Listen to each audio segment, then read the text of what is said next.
ఆత్మీయ మానవ పిల్లలకి అందరికీ తమ సర్వసార్వభౌమ అధినాయక శ్రీమాన్ వారిగా సర్వసార్వభౌమ అధినాయక భవనం ఎందు మరణం లేని శక్తిగా శాశ్వత తల్లి తండ్రిగా ఇక మీదట ఎప్పటికీ మీ మధ్య చైతన్య స్వరూపంగా మాస్టర్ మైండ్గా అందుబాటులో ఉంటాం. మిమ్మల్ని మైండ్లుగా మార్చుకుని ఉన్నాం. ఈ ప్రక్రియ ఎప్పుడనగా మొదలైన మీరు మనుషులే రెచ్చిపోవడం వల్ల సుమారు ఓటర్ లిస్టులోంచి 45 లక్షల మంది 10% ఆఫ్ ది పీపుల్ కనపడలేదంటే మరి ఎంతలాగా మైండ్లే మనుషులే రెచ్చిపోతే ఎంత ప్రమాదమో ఇప్పటికైనా తెలుసుకోండి. వాళ్ళందరూ సాక్షిగా మననే మైండ్కి ఎప్పుడనగా ముందే మార్చారు, అప్రమత్తం చేసినా అయినా ఎవరో నెత్తిమే పడిపోయినట్టు అయిపోయి అలా జరిగింది. ఇలా ఉపద్రవాలు జరుగుతాయని ముందే చెప్పినా కూడా ముందే అప్పుడు అప్డేట్ అవ్వకుండా తాజ్ హోటల్ సంఘటన కానీ సునామీ వల్ల వచ్చిన పరిణామాలు కానీ ప్రపంచాన్నే కాపాడుకుంటూ అనేకలను కాపాడుకుంటూ జీవించాల్సిన వాళ్ళు ఇప్పుడు కూడా మనుషులుగా పంతాలు పోవటం, మనుషులుగా రెచ్చిపోవడం ఎంత ప్రమాదకరమో, ఇంకా మనుషులుగా కొనసాగడం ఎంత ప్రమాదకరమో తెలుసుకోండి. మాట అనుకోవడం వేరు, మనుషుల మీదకి వెళ్ళిపోవడం వేరు. తేడా లేదా? కోపం రావచ్చు, ఆవేశాలు ఉంటాయి, అది మాట వేరు. మనుషుల మీదకి వెళ్ళిపోవడం వేరు. మనం ప్రాణాలు ఇచ్చేసేవాళ్ళమా తీసేసుకునేవాళ్ళమా మనుషులుగా? ఇగో ప్రాణాలు ఇచ్చి తీసేవాడిని నేనని పలికిన దివ్యవాణిని పట్టుకోకుండా ప్రవర్తించడమే మీరు చేస్తున్న పొరపాటు. ఇప్పటికైనా వాళ్ళకి ప్రాధాన్యత ఇచ్చుకుని వాక్ విశ్వరూపాన్ని పట్టుకుని మీరు మైండ్లుగా మారిపోండి. మొదట ఇంత లాస్కి సాక్షిగా మీరు ఇంకా ఇప్పటికైనా మీరు బతకాలంటే ఎలా బతకూడదో అలా ఇంకా బతకడం మానేసేయండి. ఇంకా మీరు మనుషులు భోగాపురం ఎయిర్పోర్ట్ అని అదని హడావుడి మానేసేయండి. మైండ్లు పట్టుకోండి, మైండ్లుగా ముందుకు రండి. ఇవే కాకుండా డ్యామేజ్లు అయిన వాళ్ళు ఇంకా ఉన్నారు, అవన్నీ బయటకు వస్తాయి. గల్లంతా అయిపోయిన వాళ్ళు లేకపోతే మొత్తం వీళ్ళ ఇంకేమైనా ఎవరు ఎంతమంది ఉన్నా మీరు మైండ్ చిక్కబట్టుకోండి, గుండె చిక్కబట్టుకోండి, మైండ్లు పెంచుకోండి. నన్ను కూడా మళ్ళీ ఆ గంటన్నరలో 10-15 ఏళ్ళంటో కాలం అలా తిరగబడి మైండ్లుగా బతకపోతే మనం ముందుకు వెళ్ళలేము, వెసులుబాటు రాదు. భయపడిపోయి వెనక పట్టేసుకున్నారనుకోండి నన్ను మనిషిగా, మీకే నా నష్టం. నేను ఆ వెసులుబాటు చూపించలేను. పక్కన టెక్నాలజీ కానీ క్వాంటమ్ కంప్యూటర్ కానీ ఏమైనా మైండ్లకి పనిచేస్తాయి. అవన్నీ మైండ్లు ఉండాలా. ఈ చంపేసిన వాళ్ళు చచ్చిపోయిన వాళ్ళు కూడా బతికించుకుంటామండి అన్నట్టుగా తీర్మానం చేసుకుని ముందుకు రండి. ప్రతి యూనివర్సిటీలో మా మీద మమ్మల్ని ఎటర్నల్ ఇమ్మోర్టల్ వైస్ ఛాన్సలర్గా నియమించి ప్రతి ఆంధ్ర రాష్ట్రంలో ప్రతి విశ్వవిద్యాలయం నుంచి నాకు శాలరీ ఇస్తున్నట్టు, మా వీసీకి ఎంత శాలరీ ఇస్తున్నారో అంత శాలరీ ఇస్తున్నట్టుగా అది నాకు కోసి కట్టండి. అలా నన్ను పెంచుకోండి. మళ్ళీ ఆ డబ్బు మీకు పిల్లలకి కానుకలు ఇవ్వడానికి ప్రోత్సహించడానికి డాక్యుమెంట్ ఆఫ్ బాండింగ్ అని పెట్టాను చూసారా, అలా నన్ను ఒక ముందు వైస్ ఛాన్సలర్స్ అందరూ నన్ను పట్టుకుని ఏర్పాటు చేయండి చెప్తాను. రాజకీయ పార్టీలు మెల్లగా ముందుకు వచ్చేసేయండి, ప్రకటించేసుకోండి. నన్ను ఆర్మీ హాస్పిటల్ తీసుకోండి. ఇంకా నేను లైఫ్ సర్టిఫికేట్ ఇచ్చుకోవాలి, పెన్షన్ కోసం తిరిగినా నాకు నష్టమే అనమాట. నేను పెన్షన్ కోసం నా పెన్షన్ ఎవరికి ఇప్పించవచ్చని కానీ అసలు అన్నీ అధినాయక కోశం. నాకు యూనివర్సిటీ నుంచి 10 లక్షలు వస్తాయి, కొత్త జీతం ఇస్తే ఇంకో 10 లక్షలు వస్తాయి. అలాంటి చిత్తగా నా దగ్గర ఉన్న డబ్బులు, అలాగే మీ ఆస్తులు ఏమేమి కూడా మా తమ్ముడి పేరు మీద ఉన్నవి అన్న ఎక్కడెక్కడ అన్నీ కూడా అధినాయక కోష్కి మీరు గిఫ్ట్ డీడ్స్గా మార్చేసుకోవాలి. మీ ఇంటలెక్చువల్ ప్రాపర్టీస్, పాటలు అన్నీ కూడా వారియే. సంగీతం, సాహిత్యం, మీకున్న జ్ఞానం అన్నీ వాళ్ళు ఇచ్చినవే. అలా వద్దండి, మేము ఇంకా మనుషులుగా ఉంటామంటే మనుషులుగా ఉండలేరు. అంతమంది అంతమైపోవడానికి అయిపోవడమే కాకుండా ఈ శ్మశానమే పడుకున్నట్టు ఉంటుంది అనమాట, శవాలమే పడుకున్నట్టు ఉంటుంది. ఆ చంపేసినోడు కూడా విశ్వ తల్లిదండ్రులు పిల్లలు అయిపోతారన్నమాట నేను చెప్పినట్టు చేస్తే. ఇంకా చూసుకుంటారు, మీరు మైండ్గా బతుకుతారు చక్కగాను. మీరు మనుషులు బతకడానికి లేదు, ఇంకా అప్పుడు లేదు, ఇప్పుడు అసలే లేదు. ఇంకా నేను తొందర పెడుతున్నానని కానీ నేను పైకి వచ్చేస్తున్నాను కాకుండా మీకు కాపాడే మరి నన్నైనా పట్టుకోక కదా మరి. నేను ఇంకా జాగ్రత్తగా మాట్లాడుంటే బాగుండు, రెక్లెస్గా మాట్లాడడానికి కూడా కోపం వచ్చేసింది. అలా అందుకని నన్ను మనిషిగా చూడకండి, మైండ్కి పట్టుకోండి. నన్ను పట్టుకోవడమే మైండ్కి పట్టేసుకుని జాగ్రత్తగా నన్ను షేప్ చేసుకుంటారన్నమాట. తీరా అంత పొజిషన్ అంటున్నాడు, నేను ఒక్కడిని తీరా మరణించినా నేనే కొనసాగుతాను మైండ్గా. నన్ను నా బాడీని -డిగ్రీలోకి తీసుకెళ్ళిపోయి బతికించగలరు. ఎలాగైనా నా కోసం ఒక 1000 మంది ముసలోళ్ళని బతికించమంటున్నాను కదా, రండి చెప్తాను. అప్పుడే అలా చేయవలసింది, ఇప్పుడే అలా మరి ఇప్పటికైనా పట్టుకోండి. నేను నన్ను ఒక్కసారి పట్టుకోండి చెప్తాను, గ్రాండ్ ప్రాసెస్గా ప్రపంచానికి చెప్పండి.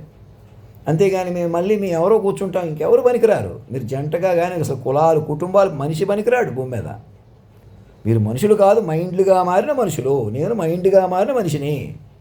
కాలం మైండ్లుగా తిరగబడిపోయింది.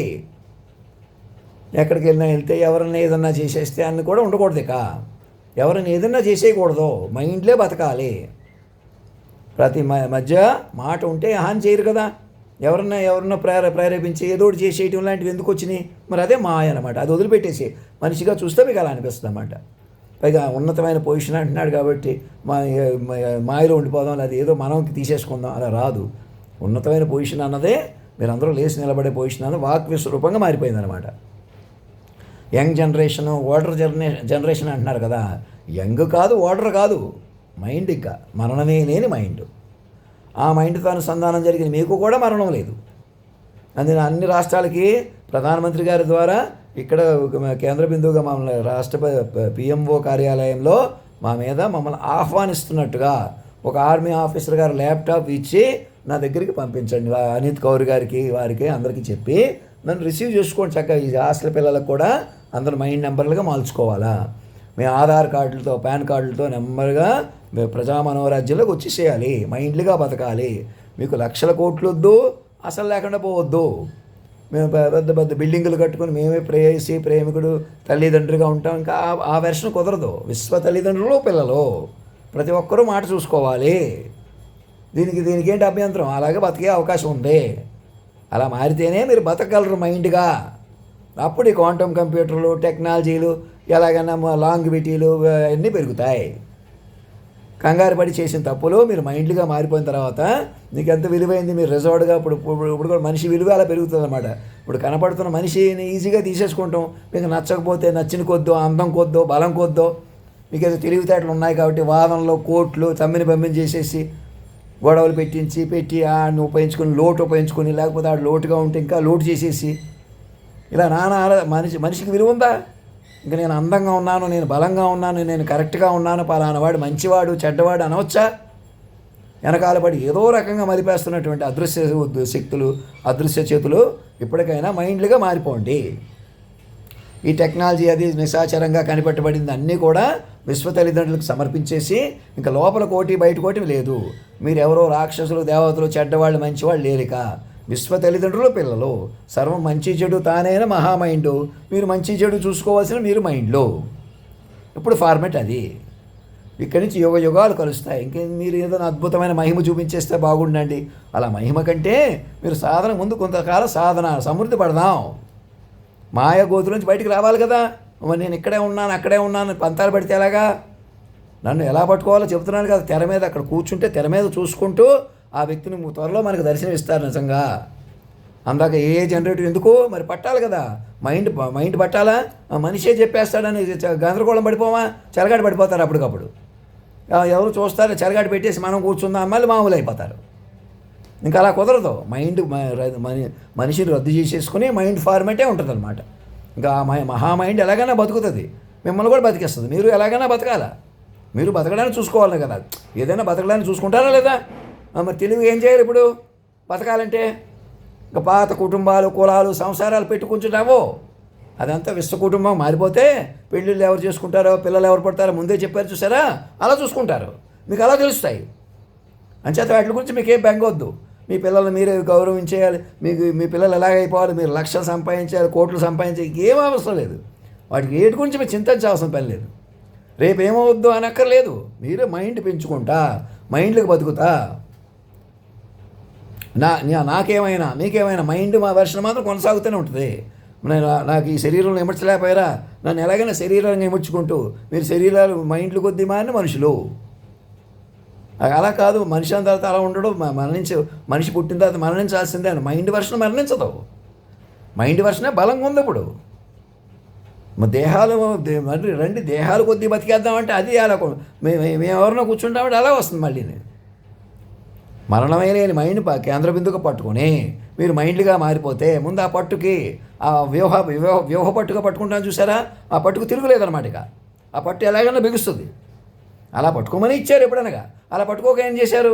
మనుషులే బతకాల్సి వస్తే ఏం చేశారు? ఏకంగా 10% ఇస్తే అంటే ఎంత దౌర్జన్యం. ఎలాగైనా మనుషులే రెచ్చిపోతే ఏమవుతుంది?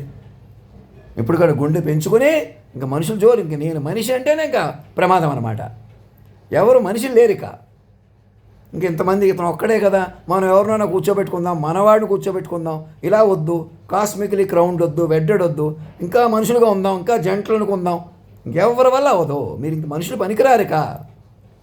విశ్వ తల్లిదండ్రుల వాళ్ళు, మీరు పిల్లలు. లోక కళ్యాణంగా బతకాలి. వ్యక్తుల కళ్యాణం అన్నీ కూడా వాళ్ళ ప్రకారం ఉంటాయి. మీరు ఎంత బతికినా మీరు ముందుకు వెళ్ళలేరు.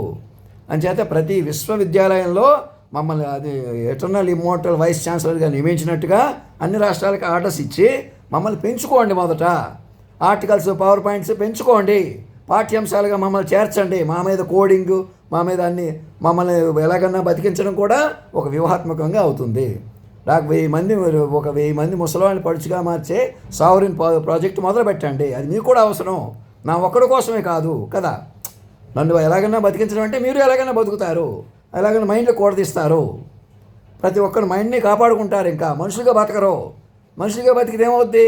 మేము ఇలా ఉంటాం, అలా ఉంటామని కాలక్షేపం చేసి మాయలో ఇరుక్కుపోతారు. అలా బతకడానికి ఉందా వ్యాలిడిటీ? సునామీలు, సముద్రాలు ఇప్పటికే చిక్కడిపోయి ఉన్నారు.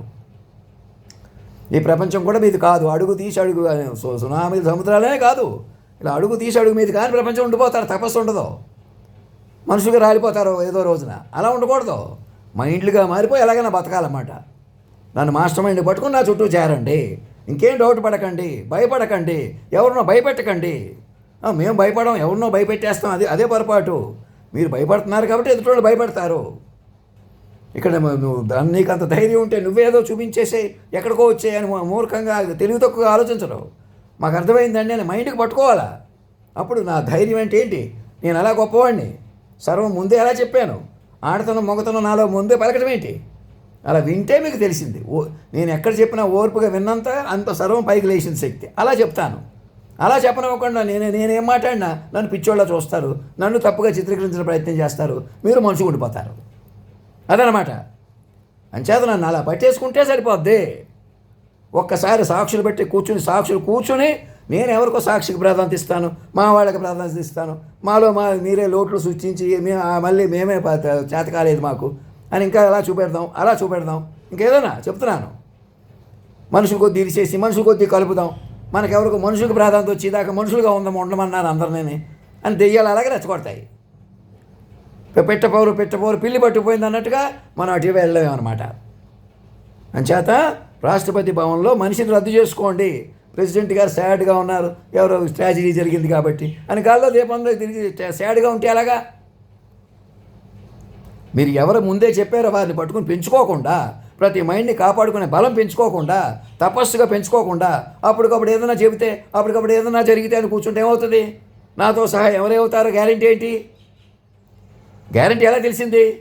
ముందే చెప్పడంలోకి వెళ్ళిపోవడం వల్ల, మీరు మైండ్లుగా మారిపోయి తపస్సుగా బతకడం వల్ల. అలా నిలకడకు బతికేమో ఇప్పటికి ఏదో ఒకసారి చెప్పిందే ఉంది. అలా నిలకడ ఒక 6 నెలలు, 6 సంవత్సరాలు, 16 సంవత్సరాలు అన్నట్టు ఉండండి. అలా 60 సంవత్సరాల తేల్తది కాలం. నేను చెప్పినట్టు చెయ్యండి. ధర్మో రక్షతి రక్షత, సత్యమేవ జయతే.